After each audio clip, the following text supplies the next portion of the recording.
April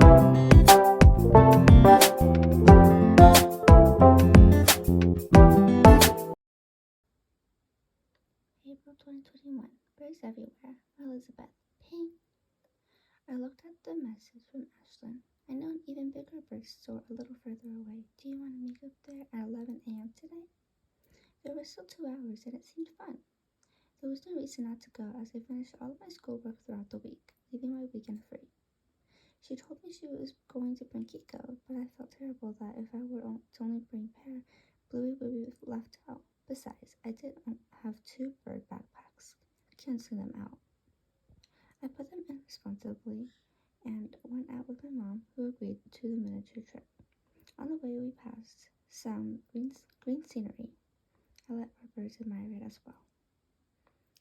Looking at the place as a whole, there were the following sections: toys, food, baby birds, endangered species, and birds that were ready to be shipped out. Wait, shipped? In these tiny wooden boxes? The toys include the standard shredding and foraging toys, but because we had extra at home that we rotated often, we decided not to buy any. There was quite a large room for macaws. A slightly glowing sign caught my eye. Feed them these. Underneath, it was a container of various types of nuts, peanuts being the only kind I recognized. I took one and handed it to the blue macaw, who opened its beak that there was more immense than Blue's entire body, took the nut and used his foot to stabilize it like how a fork would in the human world. There's an outdoor version through the store, Ashley brought up. It seemed interesting, so I followed her and saw a shaking macaw who probably had depression of some kind of mental illness due to the missing and plucked feathers. This macaw had an extremely tragic life before coming here, so try not to scare him too much, a kind lady explained. We all nodded. Flap. Bluey, do you want to look at him? Chirp. I slowly brought him up in his backpack, and I saw the 2 eyes as I mentally drew a linear line across where they met. Pear only showed interest in Kiko the entire time, but then was still one area unexplored. Baby birds. Excuse me, ma'am, can we get a female budgie for our male one? My mom asked. How old is he? Almost 3. I'm sorry, then I'm afraid the answer is no. Our budgies here are only 4 months old. Once you bring them home, your male might attack and even kill her. What the heck? Bluey. After my mom checked her phone, she put me in my backpack and same with Pear as we headed out. Once we arrived in a large building, there was an area filled with boxes with parrots inside. Is that how they travel? Next up were toys, but the humans just walked past them. No at all. You have plenty of toys at home, silly. There's an outdoor version through the store, Ashlyn said.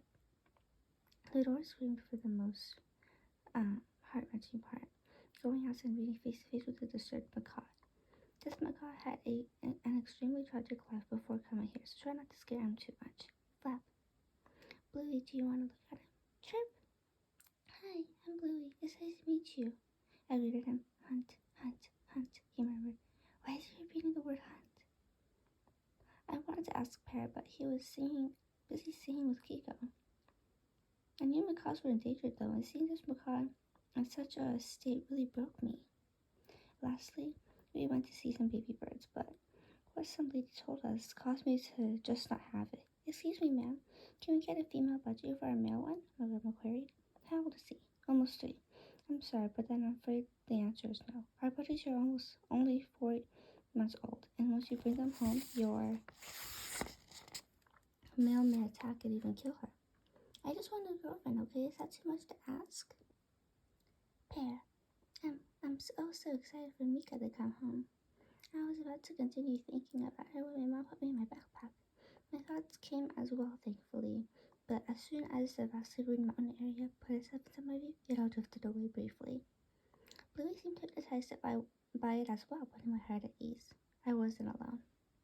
Once we arrived, we saw thousands of boxes full of parrots, mostly parrotlets.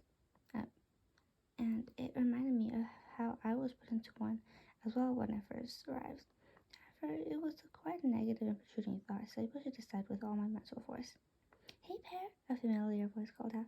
It was Kiko. Hi. It's been a few months since we've spoken to each other in play, so how are you? I'm alright. I mean, my mom isn't around much. I'm singled out by the budgies. Oh, I'm sorry to hear that. When it comes to food, do you fight them off? I sure do. I nod in further encouragement.